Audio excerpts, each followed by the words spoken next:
Yeah,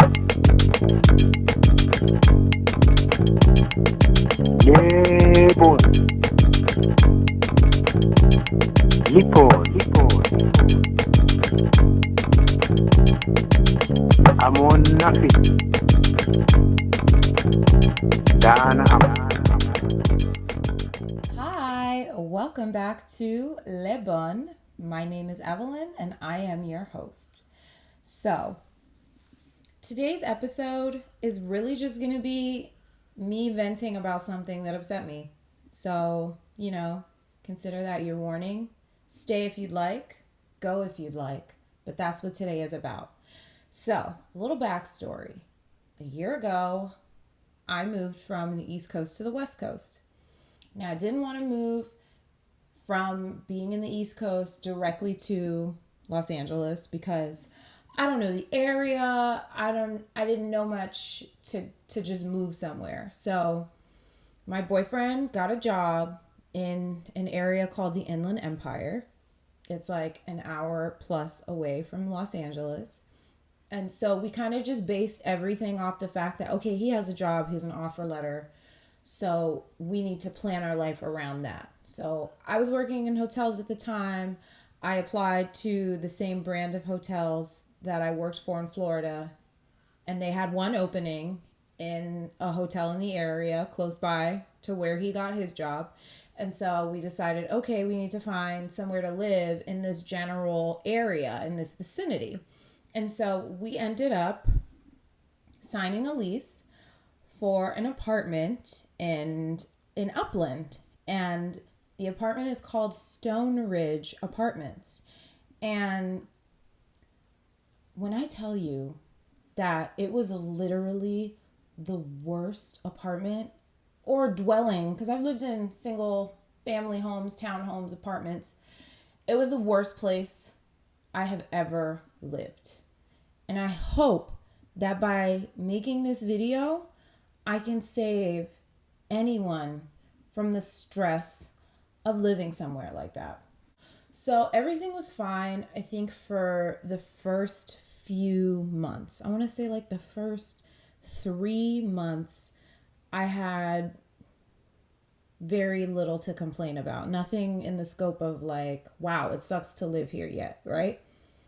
So one of the first problems that we ran into was that our neighbors would leave their dogs home all day. I mean, 12 hours plus. And I know this because I quit my job at the hotel within like the first 3 months of us living there. So I started mostly just taking French interpreting calls because I'm a medical interpreter over the phone. So I started just doing that from home. And so I'm home all day taking interpreting calls. So I'm working from home, and not long after we moved in, a couple across the hall moved in, and they would go to work all day. I'm talking like 12 hours they would be gone. And I would just hear their dog barking all day, non-stop. From the moment they left for work to the moment they got back, the dog would bark. And I'm on interpreting calls, so I have to mute myself every time or try to go into the furthest corner of the room because this dog just won't stop barking.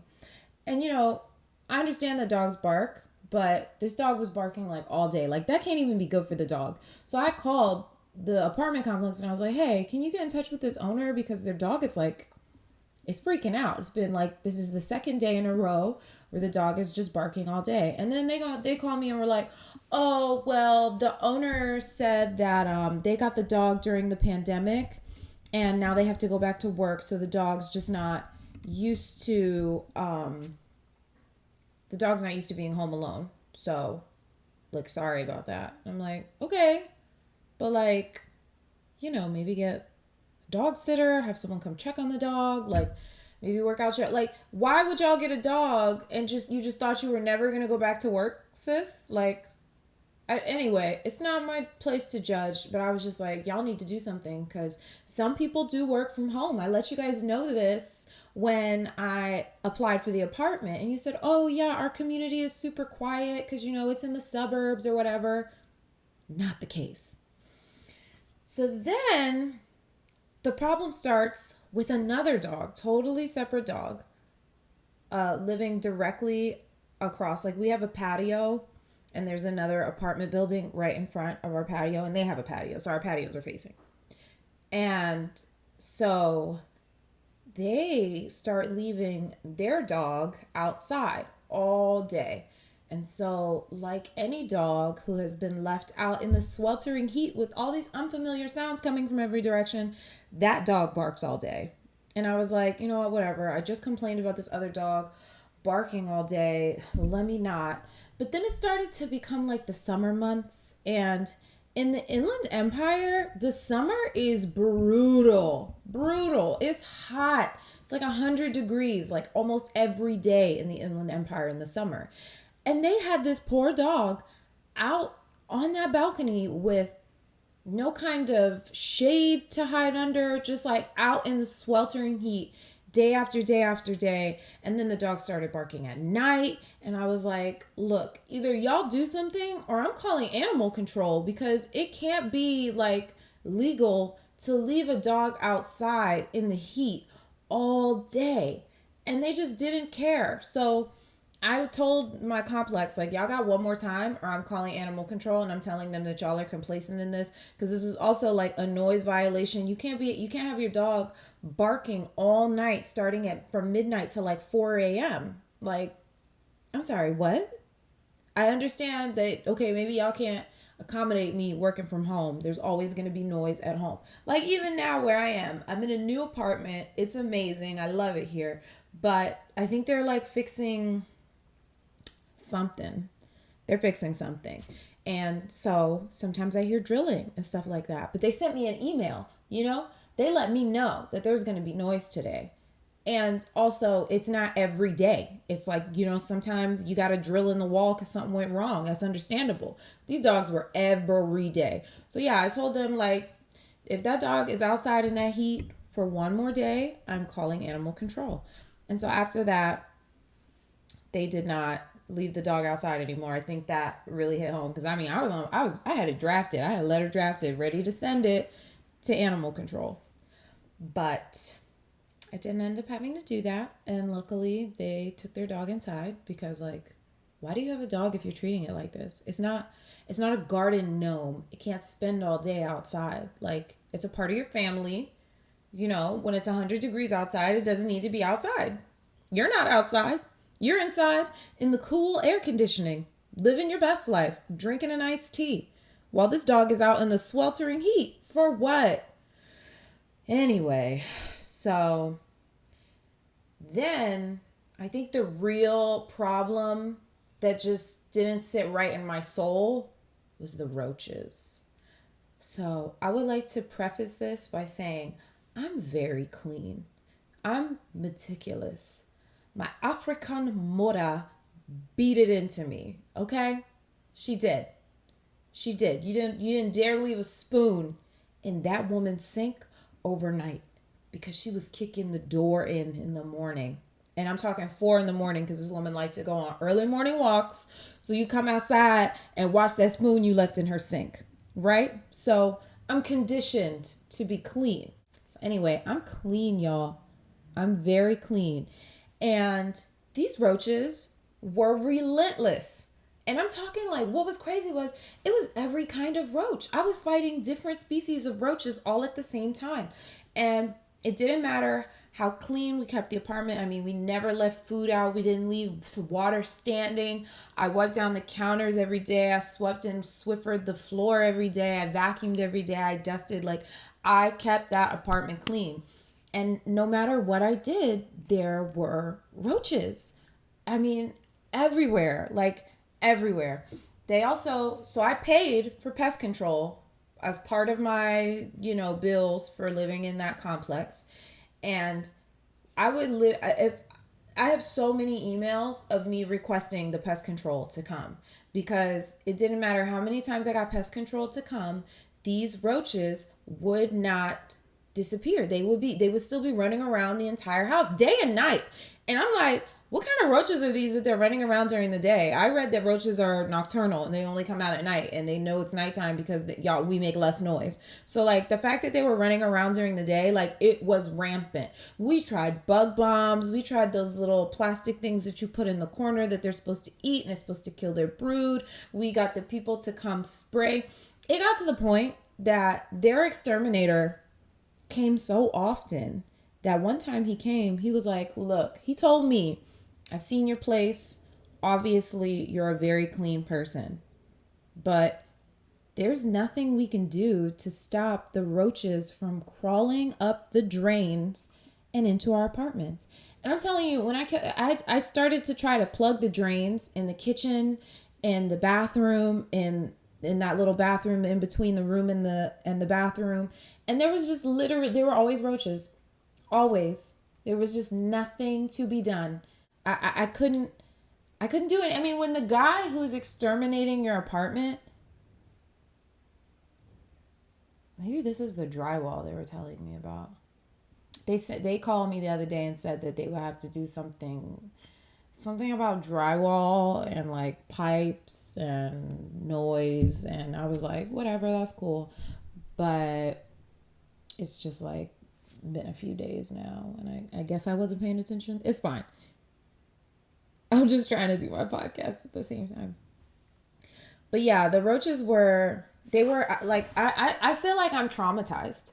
I legitimately feel like those roaches traumatized me, because now I can't stop looking to make sure that there are no roaches lurking in my vicinity, because that was just my reality for so long, was that I was constantly trying to look and see if there were roaches in a corner, on the ground, in the cracks of the doors, because they like to hide in like dark places. And even now, like, this is a very nice apartment complex. Like, I haven't seen, like, we got little bugs, little flies, I think, but that's about it. They don't bite or anything, and they're not roaches. Like, they're easy to kill. I have a little like illuminated glue trap that they fly right into, and they don't bother nobody. So it's just like, I'm legitimately traumatized every time I look at the corners of my closets. When I open them, if I'm sitting on the toilet, I'm like, just like waiting, because when I used to live in the other apartment, one would just pop up. I'd be like, what up, ho? I live here too. What you doing? Gotta take a shit? That's fun. That's cool. Like, it was bad. It was bad. Up until the very last day that we left. We continued to pay rent and utilities on an apartment that we didn't live in for a month and a half, because we were so determined to get the fuck out of there. Like, I was like, I don't even care. I know it's an L, but I can't live here for the sake of my mental health. I cannot live here. And even the last day when we were packing up, I refused to use cardboard boxes, because I read that roaches like to eat the cornstarch or whatever that's in the glue that keeps cardboard boxes together. So if you have a roach problem and you need to move, do not use cardboard boxes, because you will just bring the roaches and all their little eggs, because they like to lay their eggs in that too, from your last place to your new place. So don't do that. But yeah, so I had to forego every cardboard box, and I'm the type of person who likes to keep the boxes of things that I buy just in case I need to move and I need a box that it fits in. But I had to throw out every box I had ever saved, because I knew for a fact that they were crawling with roaches. And we had a cardboard box we had only ever seen one roach in the bedroom, ever, the whole year we lived there. So that was the only like saving grace, I guess you could say. I only saw one roach. But when we were moving out, there was one cardboard box left in the bedroom closet, because it had like, I think like a little tiny guitar in it or something, like a gift guitar, like really small. And in the back of my head, I was like, yo, that thing is probably full of roaches. Like, I can't wait to throw it out. And so I had moved some stuff around in that closet while we were cleaning. And it just felt like I was standing with my back facing the closet. And I was like, why do I feel like I need to turn around?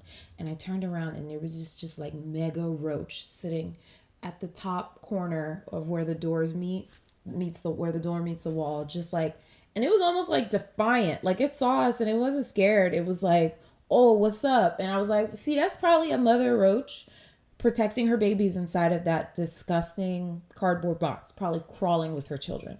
So yeah, I had to pack all my stuff into clear containers. We had to use this like spray can to spray anything like the music, what is it called? There's like, we have this speaker. It's like a long speaker. All the speakers, the TV compartments, the printer, like I had to meticulously go over all of my stuff to make sure that it didn't have any roaches on it, because that's how bad it was. I had to put all my stuff in clear boxes or in clear containers.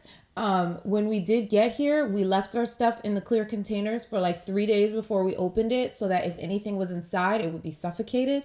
Anything that wasn't too big to fit in the freezer or wasn't electronic got put in the freezer at our old place, so that in the event that it did have roaches or eggs in it, the cold temperature would kill it. Like I went above and freaking beyond to get away from these roaches. Like, because I don't do roaches. Like I can't live like that. That's not gonna work for me. It doesn't work for me. I have anxiety. I'm a neat freak, and I cannot do roaches. So if you're gonna live at the Stoneridge Apartments, be prepared to live with roaches.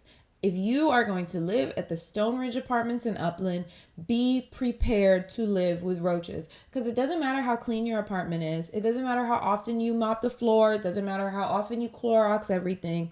They are crawling up from the drains. And they won't tent it. They're just going to come in and spray a little something. And them roaches be laughing at that spray. They be laughing at that spray. I swear, they come out. The more we sprayed, the more they came. Make that make sense. How does that make sense? The more that I use my pest control, the more pests come up. That's not control. If anything, I'm gassing them up. I'm like, yes, queen, here to hit this. This is going to make you strong and virile to have kids all up and through my kitchen. Make it make sense.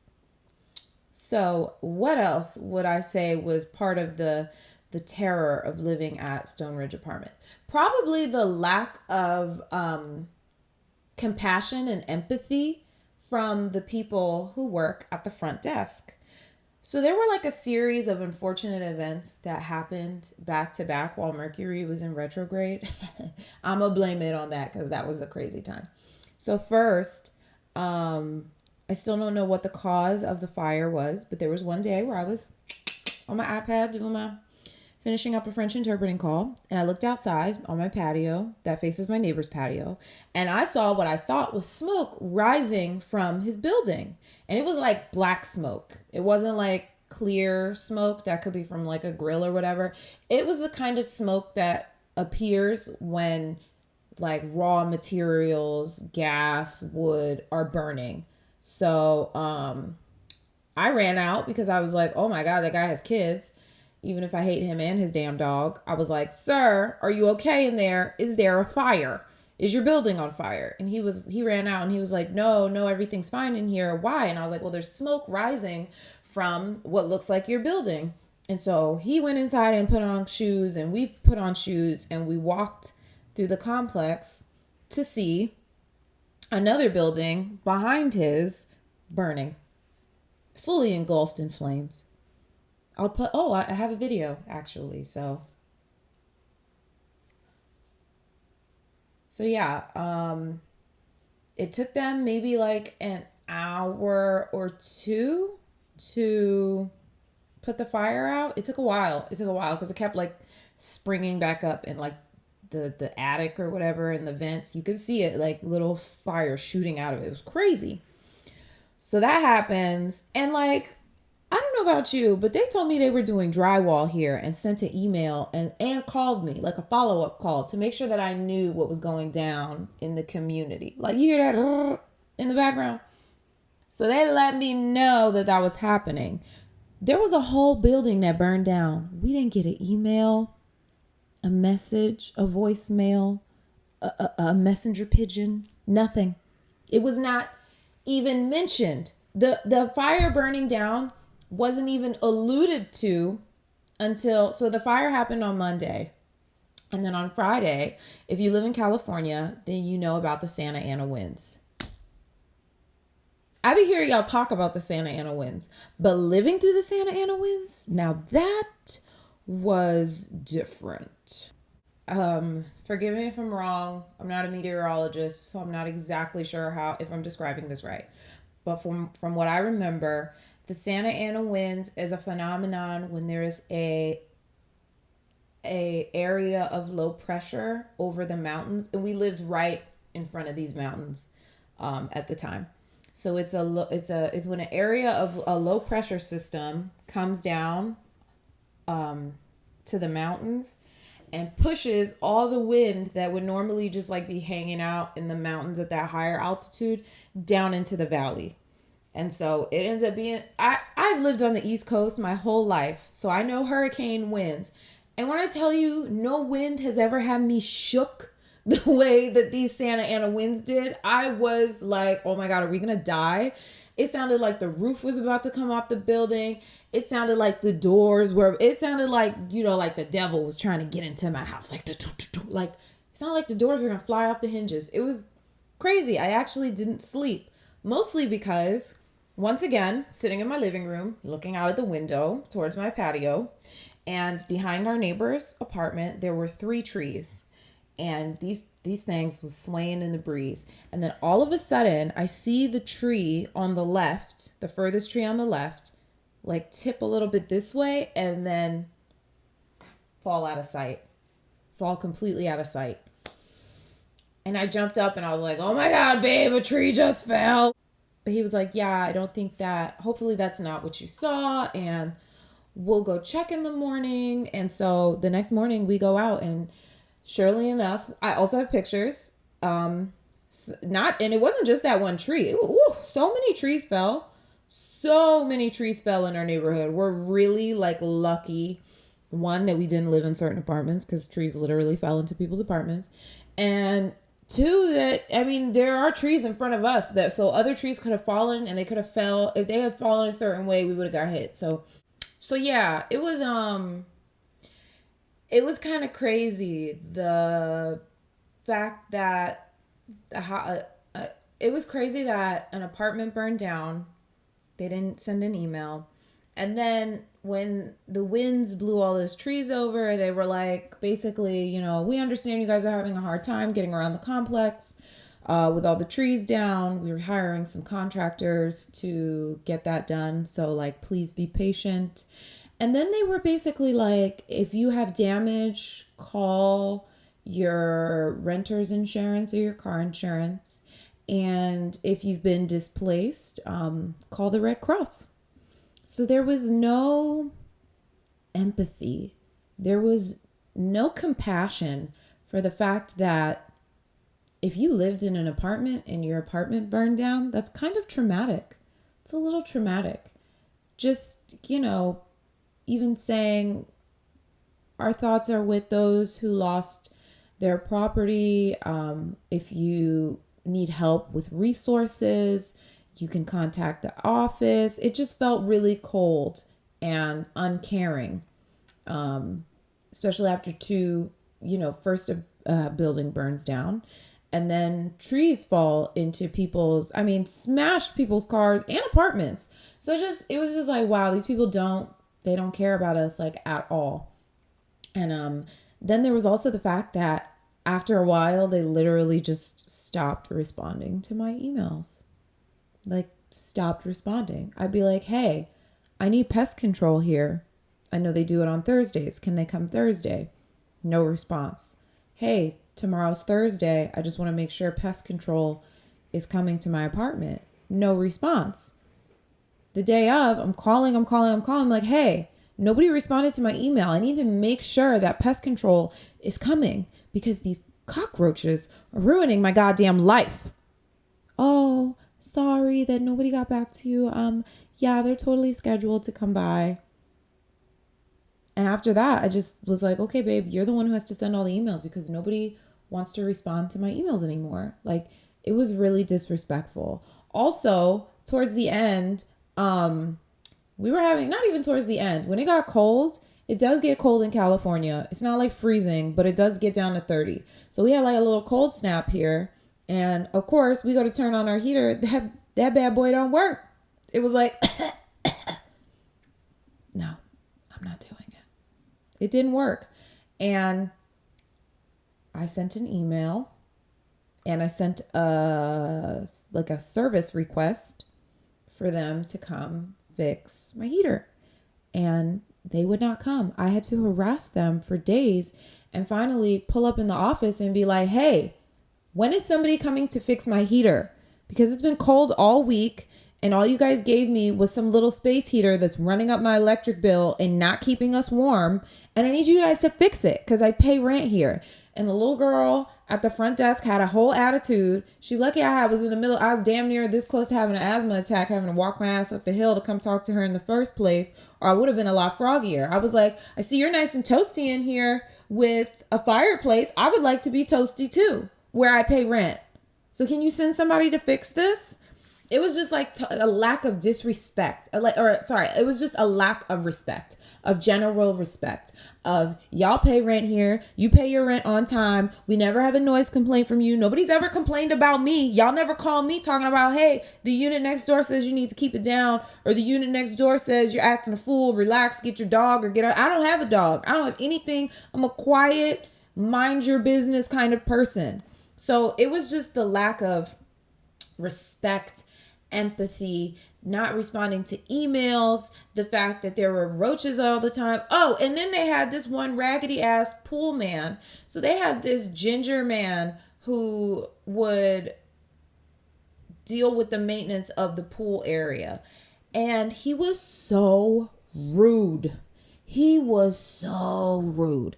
Like, when I see other humans, when I interact and come across other humans and cross their paths, I say hello because it just seems like a decent thing to do.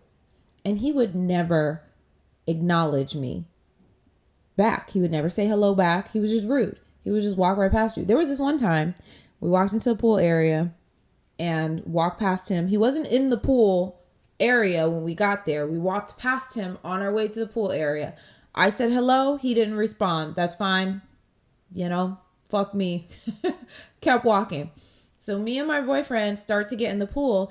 This man walks into the pool area, walks up to the edge of the pool and starts pouring chemicals in the pool and is like, y'all can't be in the pool right now.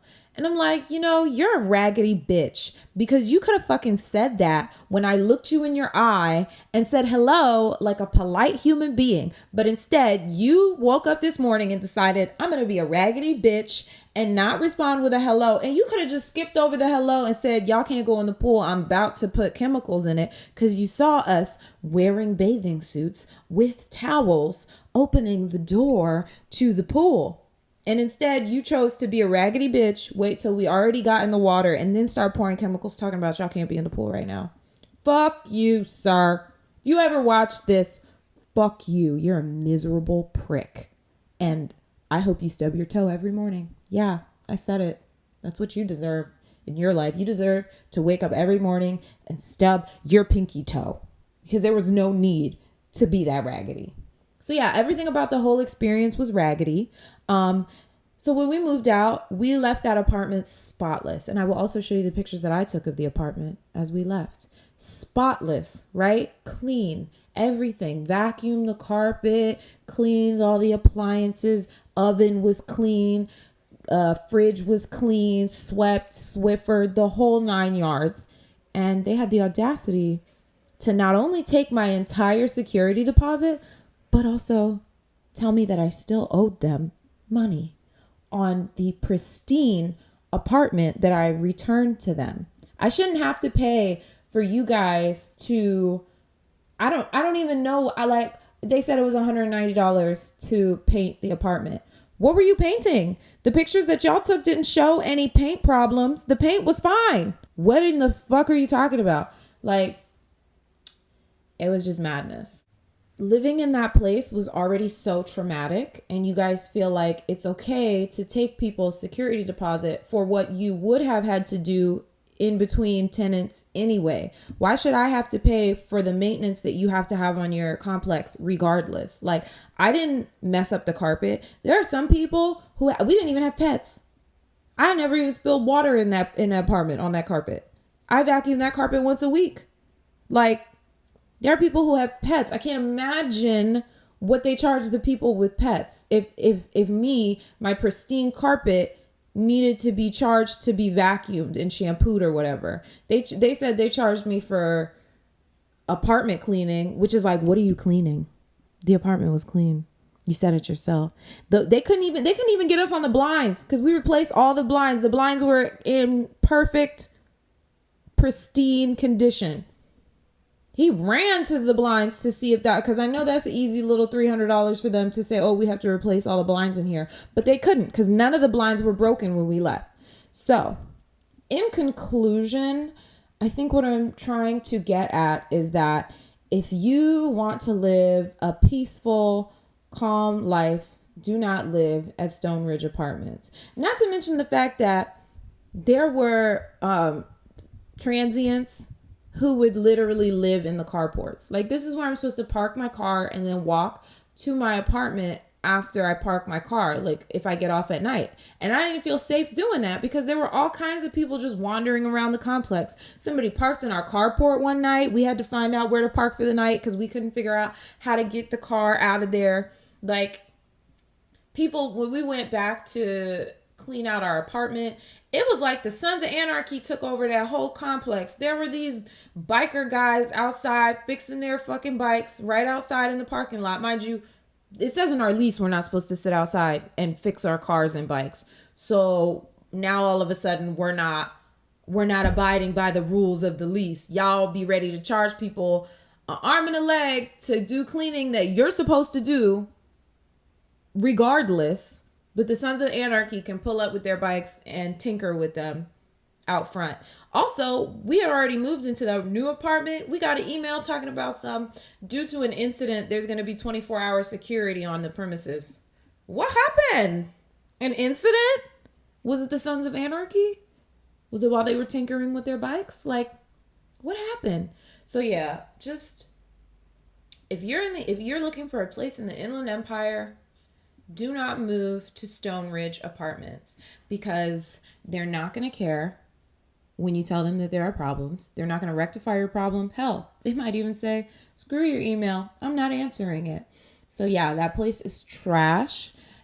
If I could give it 0 out of 5 stars, I would, but I think that you can only give people 1 star. So I do plan on going and writing plenty of reviews, just to warn people, because I couldn't imagine if I had kids in there.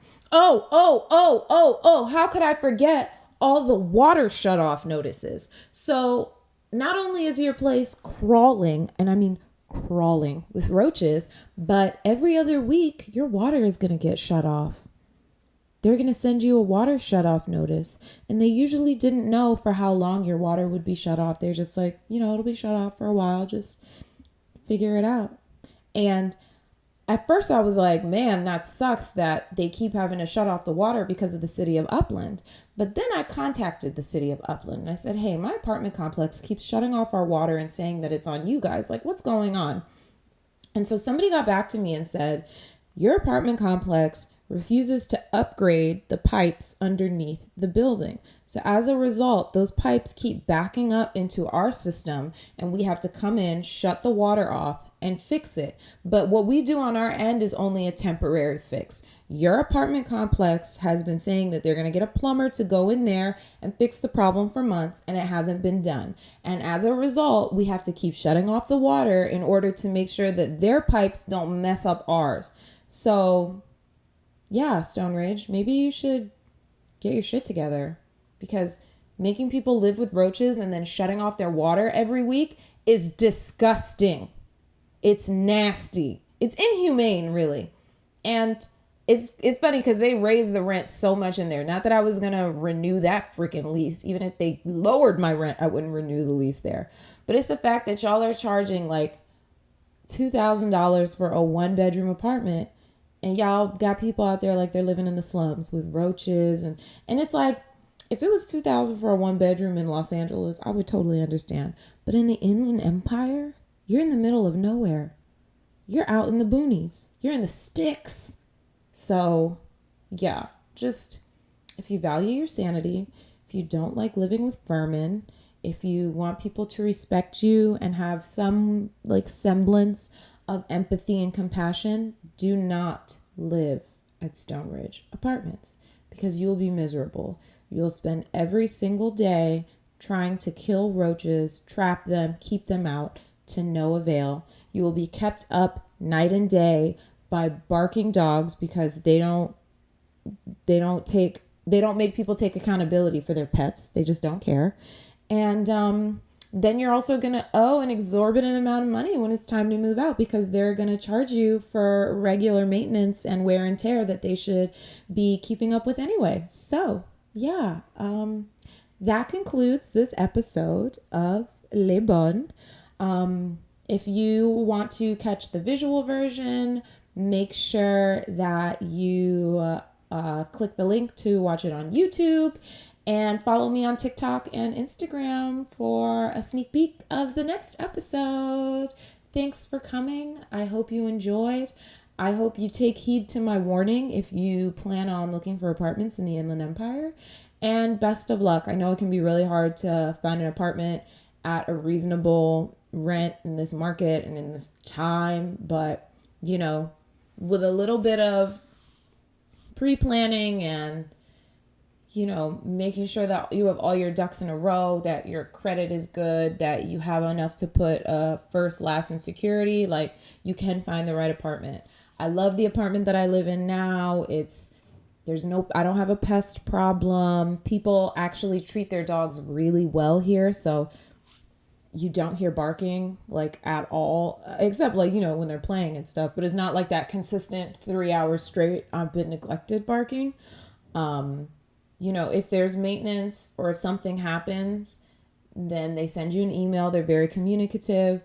It's a beautiful laundry room. There's tennis courts and a gym and a pool. It has everything. It hit all my list of wants and needs in an apartment, and it was in the price point that we were able to afford. So, you know, there is light at the end of the tunnel. Good luck apartment hunting, and I'll see you on the next episode of Les Bonnes. Thank you for joining me.